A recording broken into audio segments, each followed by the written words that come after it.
bien des années, je faisais une longue course à pied sur des hauteurs absolument inconnues des touristes, dans cette très vieille région des Alpes qui pénètre en Provence. C'était, au moment où j'entrepris ma longue promenade dans ces déserts, des landes nues et monotones, vers 1200 ou 1300 mètres d'altitude. Il n'y poussait que des lavandes sauvages. Je traversais ce pays dans sa plus grande largeur et après 3 jours de marche, je me trouvais dans une désolation sans exemple. Je campais à côté d'un squelette de village abandonné. Je n'avais plus d'eau depuis la veille et il me fallait en trouver. Ces maisons agglomérées, en ruine, comme un vieux nid de guêpes, me firent penser qu'il avait dû y avoir, là, dans le temps, une fontaine ou un puits. Il y avait bien une fontaine, mais sèche.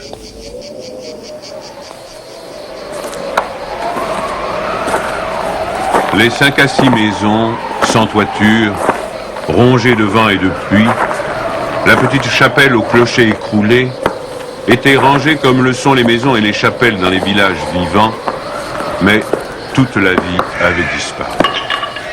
C'était un beau jour de juin, avec un grand soleil, mais sur ces terres sans abri et hautes dans le ciel, le vent soufflait avec une brutalité insupportable.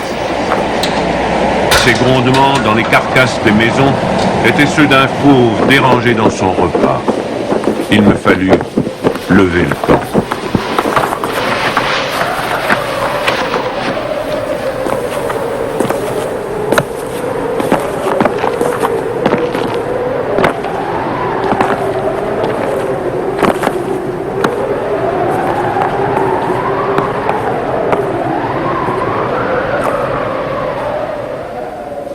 À 5 heures de marche de là, je n'avais toujours pas trouvé d'eau et rien ne pouvait me donner l'espoir d'en trouver. C'était partout la même sécheresse, les mêmes herbes ligneuses.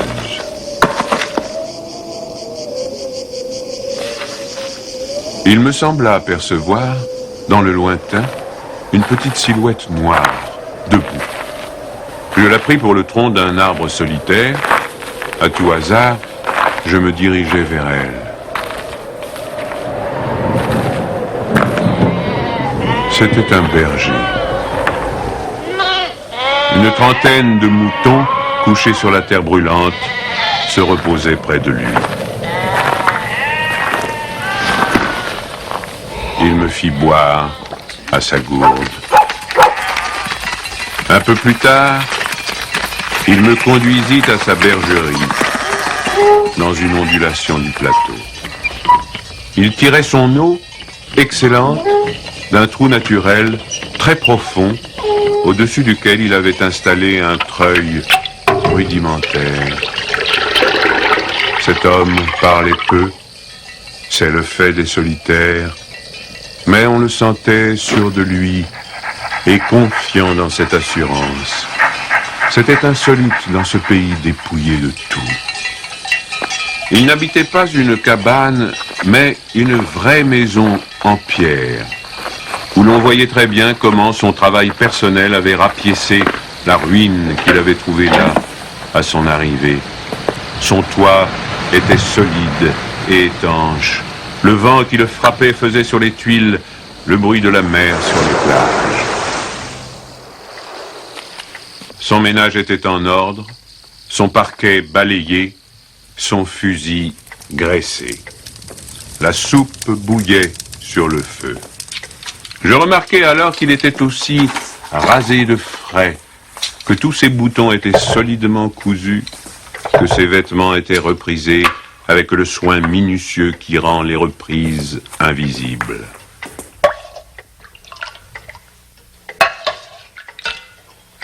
Il me fit partager sa soupe.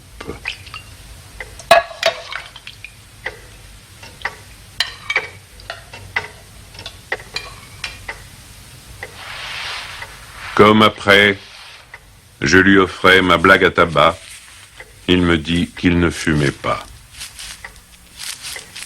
Son chien, silencieux comme lui, était bienveillant sans bassesse.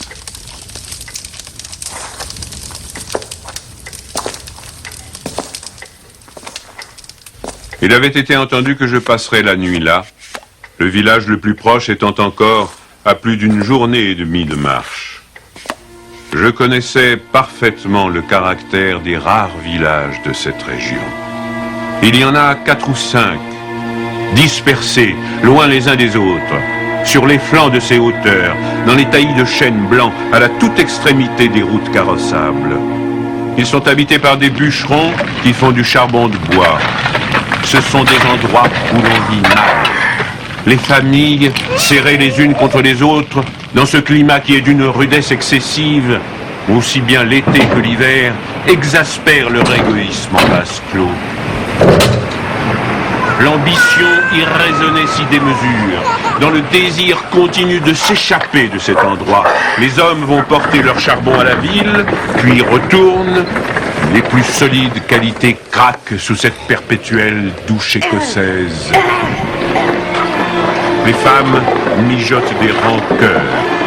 Il y a concurrence sur tout, aussi bien pour la vente du charbon de bois que pour le banc à l'église, pour les vertus qui se combattent entre elles, pour les vices qui se combattent entre eux, et pour la mêlée générale des vices et des vertus sans repos. Par là-dessus, le vent également sans repos irrite les nerfs, et il y a des épidémies de suicide et de nombreux cas de folie, presque toujours meurtrières.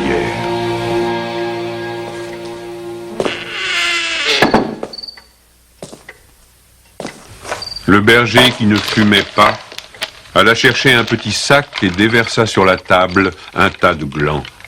Il se mit à les examiner, un après l'autre, avec beaucoup d'attention, séparant les bons des mauvais. Je fumais ma pipe, je proposais de l'aider. Il me dit que c'était son affaire. En effet, voyant le soin qu'il mettait à ce travail, je n'insistais pas. Ce fut toute notre conversation. Quand il eut du côté des bons un tas de glands assez gros, il les compta par paquets de 10. Ce faisant, il éliminait encore les petits fruits ou ceux qui étaient légèrement fendillés, car il les examinait de fort près. Quand il eut ainsi devant lui 100 glands parfaits, il s'arrêta et nous allâmes nous coucher. La société de cet homme donnait la paix. Je lui demandai le lendemain la permission de me reposer tout le jour chez lui. Il le trouva tout naturel, ou plus exactement, il me donna l'impression que rien ne pouvait le déranger. Ce repos ne m'était pas absolument obligatoire, mais j'étais intrigué et je voulais en savoir plus. Il fit sortir son troupeau et le mena à la pâture. Avant de partir, il trempa dans un seau d'eau le petit sac où il avait mis les glands soigneusement choisis et comptés. Je remarquai qu'en guise de bâton, il emportait une tringle de fer grosse comme le pouce et longue d'environ 1,50 m.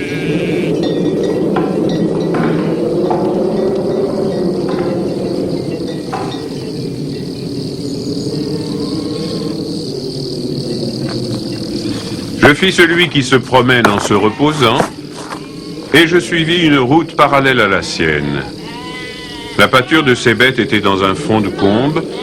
Il laissa le petit troupeau à la garde du chien et monta vers l'endroit où je me tenais.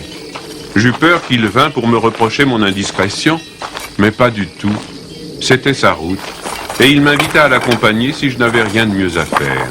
Il allait à 200 mètres de là, sur la hauteur. Arrivé à l'endroit où il désirait aller, il se mit à planter sa tringle de fer dans la terre. Il faisait ainsi un trou dans lequel il mettait un gland, puis il rebouchait le trou. Il plantait des chênes. Je lui demandai si la terre lui appartenait. Il me répondit que non. Savait-il à qui elle était? Il ne savait pas. Il supposait que c'était une terre communale ou peut-être était-elle la propriété de gens qui ne s'en souciaient pas. Lui ne se souciait pas de connaître les propriétaires. Il planta ainsi ses sanglants avec un soin extrême.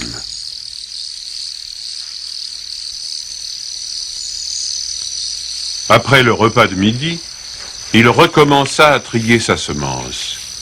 Je mis, je crois, assez d'insistance dans mes questions, puisqu'il y répondit. Depuis 3 ans, il plantait des arbres dans cette solitude. Il en avait planté 100 000. Sur les 100 000, 20 000 étaient sortis. Sur ces 20 000, il comptait encore en perdre la moitié du fait des rongeurs ou de tout ce qu'il y a d'impossible à prévoir dans les desseins de la Providence. Restaient 10 000 chênes qui allaient pousser dans cet endroit où il n'y avait rien auparavant. C'est à ce moment-là que je me souciais de l'âge de cet homme. Il avait visiblement plus de 50 ans. 55, me dit-il. Il s'appelait Elzéar Bouffier. Il avait possédé une ferme dans les plaines. Il y avait réalisé sa vie. Il avait perdu son fils unique, puis sa femme. Il s'était retiré dans la solitude où il prenait plaisir à vivre lentement avec ses brebis et son chien. Il avait jugé que ce pays mourait par manque d'arbres. Il ajouta que n'ayant pas d'occupation très importante, il avait résolu de remédier à cet état de choses. Mon jeune âge me forçait à imaginer l'avenir en fonction de moi-même et d'une certaine recherche du bonheur. Je lui dis que dans 30 ans, ces 10 000 chênes seraient magnifiques. Il me répondit très simplement que si Dieu lui prêtait vie, dans 30 ans, il en aurait planté tellement d'autres que ces 10 000 seraient comme une goutte d'eau dans la mer. Il étudiait déjà la reproduction des hêtres et il en avait près de sa maison une pépinière issue des faînes. Les sujets qu'il avait protégés de ses moutons étaient de toute beauté. Il pensait également à des bouleaux pour les fonds où, me dit-il, une certaine humidité dormait à quelques mètres de la surface du sol. Nous nous séparâmes le lendemain. L'année d'après, il y eut la guerre de 14 dans laquelle je fus engagé pendant 5 ans. Un soldat d'infanterie ne pouvait guère y réfléchir à des arbres.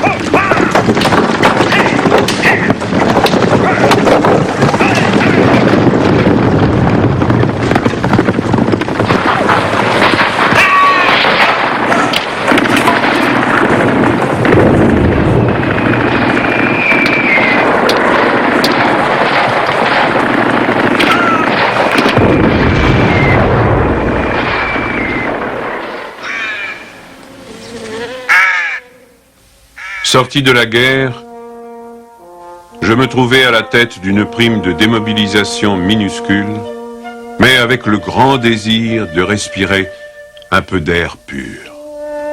C'est sans idée préconçue, sauf celle-là, que je repris le chemin de ces contrées désertes. Le pays n'avait pas changé. Toutefois, au-delà du village mort, j'aperçus dans le lointain une sorte de brouillard gris qui recouvrait les hauteurs comme un tapis. Depuis la veille, je m'étais remis à penser à ce berger planteur d'arbres. 10 000 chênes, me disais-je, occupent vraiment un très large espace. J'avais vu mourir trop de monde pendant 5 ans pour ne pas imaginer facilement la mort d'Elzéar Bouffier. D'autant que, lorsqu'on en a 20, on considère les hommes de 50 comme des vieillards à qui il ne reste plus qu'à mourir.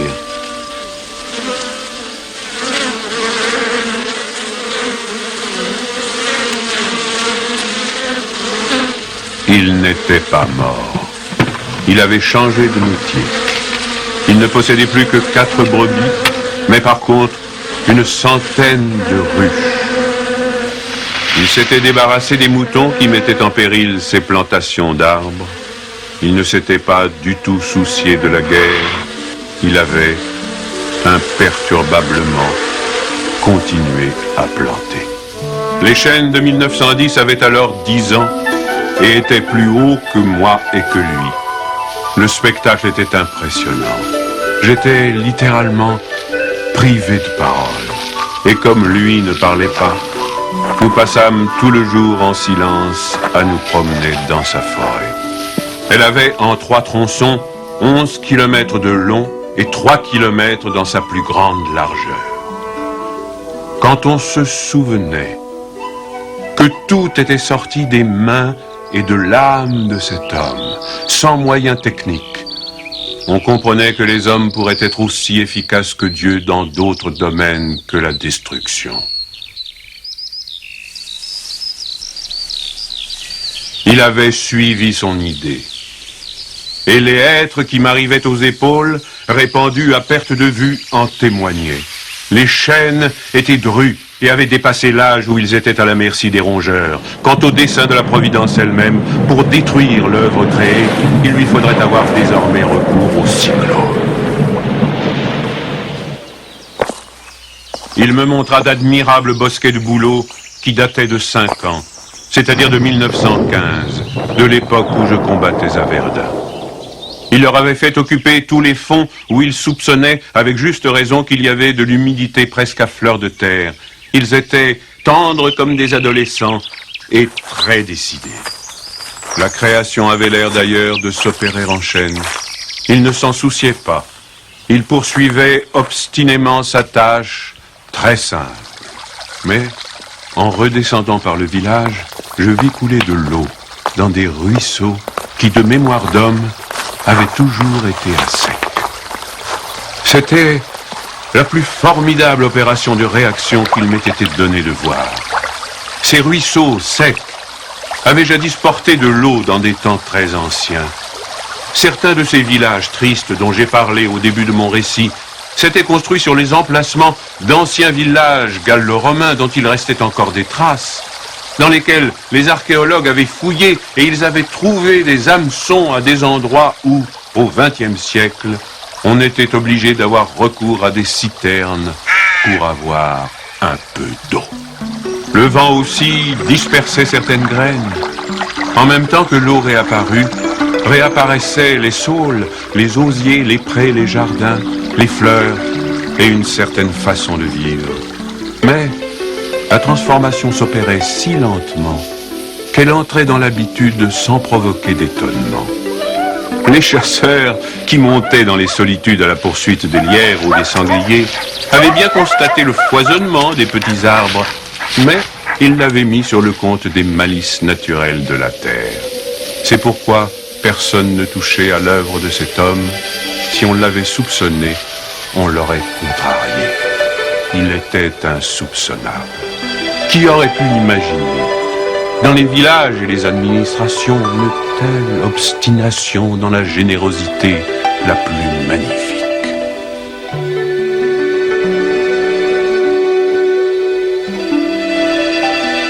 À partir de 1920, je ne suis jamais resté plus d'1 an sans rendre visite à Elzéar Bouffier. Je ne l'ai jamais vu fléchir ni douter. Et pourtant, Dieu sait si Dieu même y pousse. Je n'ai pas fait le compte de ses déboires.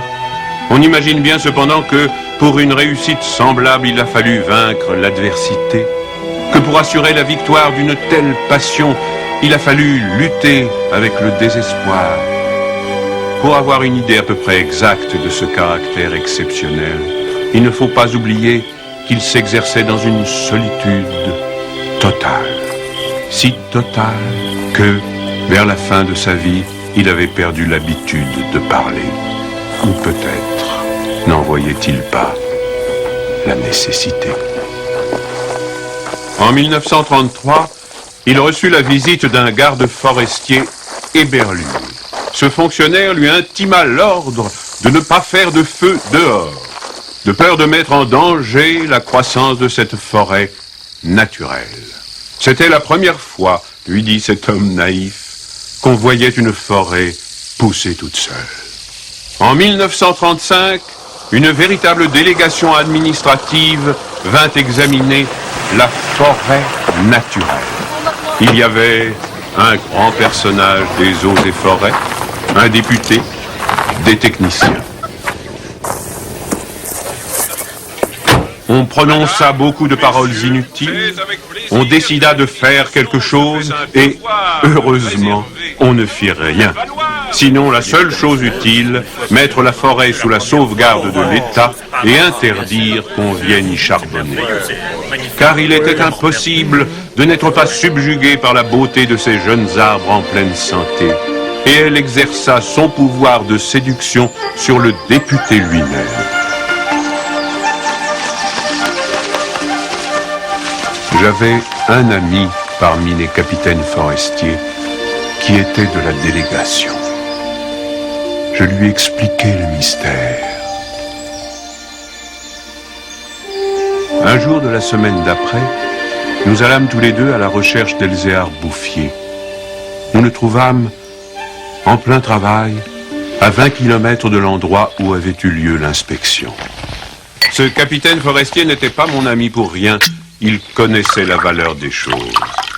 J'offris les quelques œufs que j'avais apportés en présent. Nous partageâmes notre casse-croûte en trois et quelques heures passèrent dans la contemplation muette du paysage. Le côté d'où nous venions était couvert d'arbres de 6 à 7 mètres de haut. Je me souvenais de l'aspect du pays en 1913, le désert. Le travail paisible et régulier, l'air vif des hauteurs, la frugalité et surtout la sérénité de l'âme avaient donné à ce vieillard une santé presque solennelle. C'était un athlète de Dieu. Je me demandais combien d'hectares il allait encore couvrir d'arbres. Avant de partir, mon ami fit simplement une brève suggestion à propos de certaines essences auxquelles le terrain d'ici paraissait devoir convenir. Il n'insista pas. Pour la bonne raison, me dit-il après, que ce bonhomme en sait plus que moi. Au bout d'une heure de marche, l'idée ayant fait son chemin en lui, il ajouta « Il en sait beaucoup plus que tout le monde. Il a trouvé un fameux moyen d'être heureux. » C'est grâce à ce capitaine que non seulement la forêt, mais le bonheur de cet homme furent protégés. L'œuvre ne courut un risque grave que pendant la guerre de 1939. Les automobiles marchant alors au gazogène, on n'avait jamais assez de bois. On commença à faire des coupes dans les chênes de 1910, mais ces quartiers sont si loin de tout réseau routier que l'entreprise se révéla très mauvaise au point de vue financier. On l'abandonna.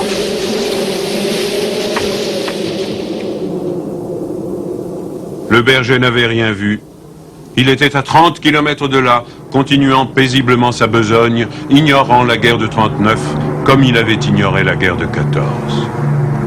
J'ai vu Elzéar Bouffier pour la dernière fois en juin 1945. Il avait alors 87 ans. J'avais donc repris la route du désert, mais maintenant, malgré le délabrement dans lequel la guerre avait laissé ce pays, il y avait un car qui faisait le service entre la vallée de la Durance et la montagne. Je mis sur le compte de ce moyen de transport relativement rapide le fait que je ne reconnaissais plus les lieux de mes premières promenades. J'eus besoin d'un nom de village pour conclure que j'étais bien cependant dans cette région jadis en ruine et désolée.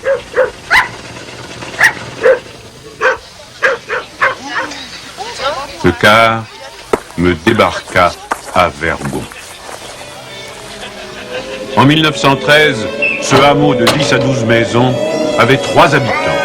Ils étaient sauvages, se détestaient, vivaient de chasse au piège. Leurs conditions étaient sans espoir. Tout était changé. L'air lui-même. Au lieu des bourrasques sèches et brutales qui m'accueillaient jadis, soufflait une brise souple, chargée d'odeurs. Un bruit semblable à celui de l'eau venait des hauteurs.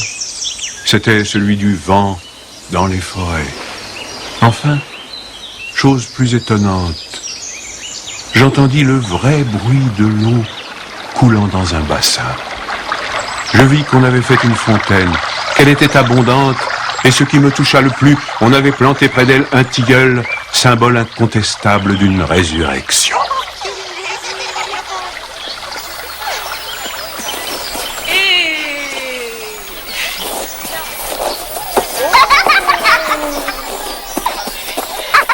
Par ailleurs, Vergon portait les traces d'un travail pour l'entreprise duquel l'espoir est nécessaire. L'espoir était donc revenu. On avait déblayé les ruines, abattu les pans de murs délabrés. Les maisons neuves, crépies de frais, étaient entourées de jardins potagers où poussaient, mélangés mais alignés, les légumes et les fleurs, les choux et les rosiers, les poireaux et les gueules de loup, les céleris et les anémones. C'était désormais un endroit où l'on avait envie d'habiter. À partir de là, je fis mon chemin à pied. La guerre dont nous sortions à peine n'avait pas permis l'épanouissement complet de la vie, mais Lazare était hors du tombeau. Sur les flancs abaissés de la montagne, je voyais de petits champs d'orge et de seigle en herbe. Au fond des étroites vallées, quelques prairies verdissaient.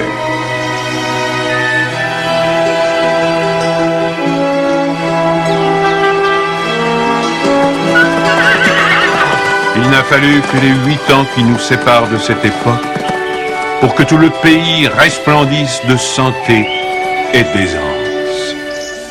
Sur l'emplacement des ruines que j'avais vues en 1913, s'élèvent maintenant des fermes propres, bien crépies, qui dénotent une vie heureuse et confortable. Les vieilles sources, alimentées par les pluies et les neiges que retiennent les forêts, se sont remises à couler. À côté de chaque ferme, dans des bosquets d'érables, les bassins des fontaines débordent sur des tapis de menthe fraîche.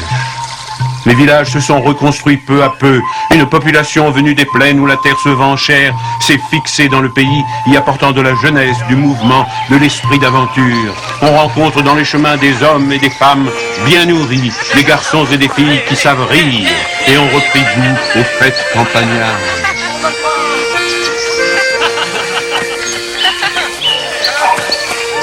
Si on compte l'ancienne population, méconnaissable depuis qu'elle vit avec douceur, et les nouveaux venus, plus de 10 000 personnes doivent leur bonheur à Elzéar Bouffier. Quand je pense qu'un homme seul, réduit à ses simples ressources physiques et morales, a suffi pour faire surgir du désert ce pays de Canaan, je trouve que malgré tout, la condition humaine est admirable. Mais, quand je fais le compte de tout ce qu'il a fallu de constance dans la grandeur d'âme et d'acharnement dans la générosité pour obtenir ce résultat, je suis pris d'un immense respect pour ce vieux paysan sans culture qui a su mener à bien cette œuvre digne de Dieu. Elzéar Bouffier est mort paisiblement en 1947 à l'hospice de Banon.